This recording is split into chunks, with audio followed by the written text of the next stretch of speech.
Hello my little stars, it's Celeste, and today we are here with more Coral Island. We are back on Lunar Farm and we started the day off with a letter from Sunny and Eleanor. Since it was raining, I decided to do a little farm cleanup.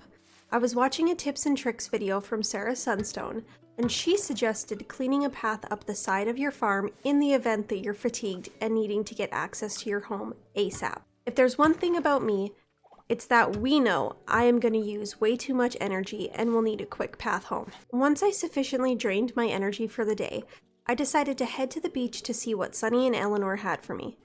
Let me tell you, I love these two. Their bickering is the sweetest thing ever. After settling their debate about which is better, fishing or bug catching, I was gifted the fishing rod and the bug net, which I'm sure will come in handy. After that, I decided to meet some more townies to complete the first part of the making friends task. And yes, this did include saying hello to all the animals in the shelter. My first attempt at bug catching did not go very well, but we'll keep trying. After wandering around the island, foraging, and failing to catch more bugs, I decided to call it a day and go to bed.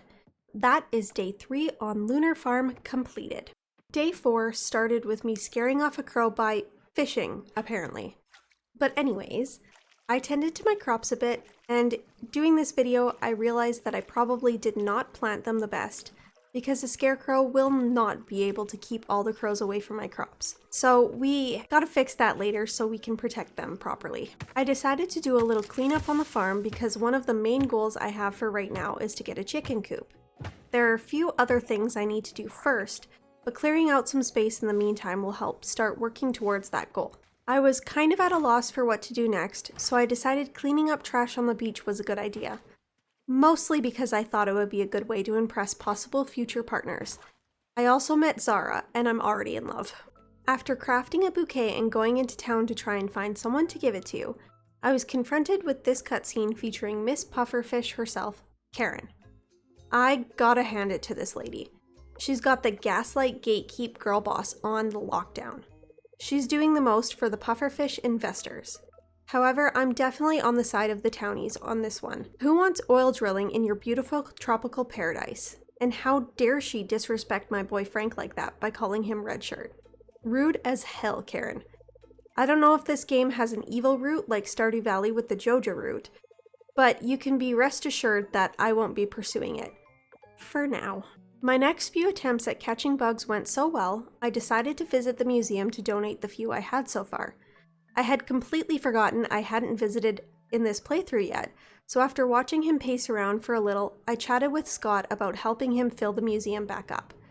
I honestly feel for the guy. He loses his whole collection to help clean up an oil spill, and now that same company is coming back to take the building too. Not cool, pufferfish.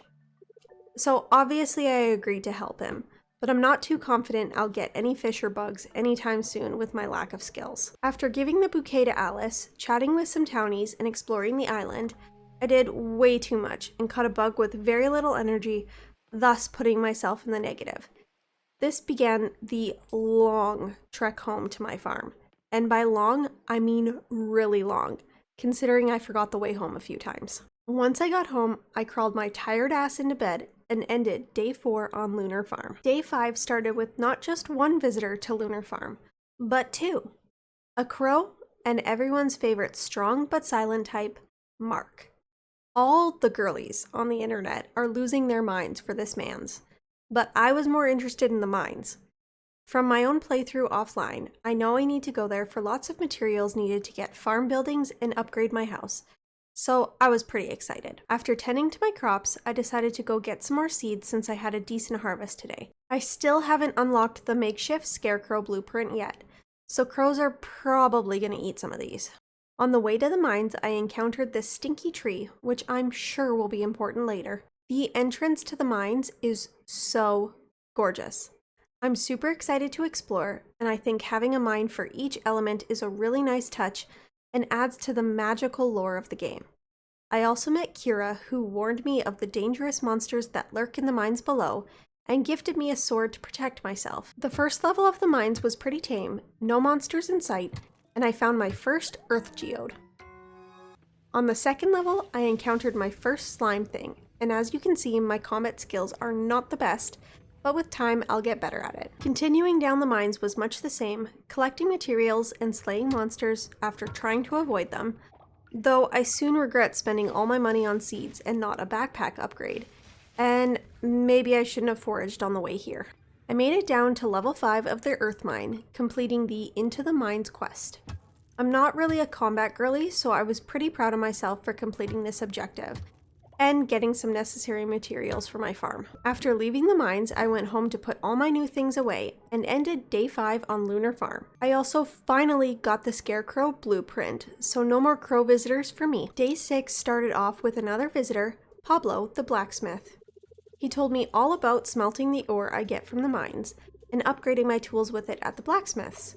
He also gave me the blueprint for the furnace, which will come in handy for sure. I finally got myself a scarecrow, and I said it before, but I did not plant my crops with the scarecrow radius in mind. But once it's all harvested and ready for new seeds, I'll fix that right up. Speaking of that, time for some farm maintenance. After watering my crops and selling what I harvested, I decided to clear out a bit more space on my farm. I know I don't have to rush this, but I feel like doing this helps stock up on materials and gives me a better idea of where I want to place my future coop and barn.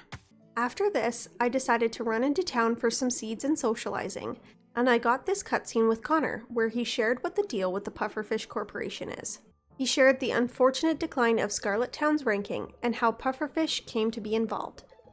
I love the story aspects of games like this, so getting a little bit of the town lore was super fun. It also opened up a bit more gameplay, since now the things I do with the museum and such will help improve the town rating and keep the evil Pufferfish Corporation at bay. And I saw a bit of the magical elements of the game too. Since I had a fair bit of cash, I finally got my bag upgrade and the seeds I originally came into town for. I decided to stick with turnips for my main crop, along with a few others for fun. I saw a quest to give Dinda a daisy, so I decided to take it since I know I saved one and it gives me something to do. After planting and watering my new seeds and cutting down some trees, I grabbed my daisy and set off to find Dinda to deliver it. Man, was she hard to track down though. I finally found her and gave her the daisy, collecting my reward. After taking the scenic route home, selling some forageables I found, I went to bed, thus ending day 6 on Lunar Farm. This night brought me a strange dream. After this disembodied voice finally got me to understand it, it started telling me to find one of the stinky trees around the island, to find someone and open my third eye maybe? I loved the lore of it all. After doing my morning gardening, I visited the stinky tree north of my farm and met this delightful creature. I'm looking forward to seeing them more in the future. Since I was down this way anyways, I decided to go into the mines for materials, though in hindsight I didn't come the most prepared. It wasn't my initial plan when I left my farm, so I didn't bring any of my candied tree seeds for extra energy. I had somehow convinced myself I turned on the setting so monsters don't attack you first. Don't ask me why. But then I learned I was very much wrong in that. By level 9, I was running out of energy and couldn't find the entrance to the next level, so I had to bail and go back to my farm. We'll come back another day though. I got home, ate some candied tree seeds to make it through the rest of the day, and crafted a furnace and placed it so I could get to smelting some ore. After a bit more farm maintenance, I went to bed and ended day 7 on Lunar Farm, where something mysterious happened. But that's a secret for another day. I hope you enjoyed, and with that, I will see you in the next one. Bye!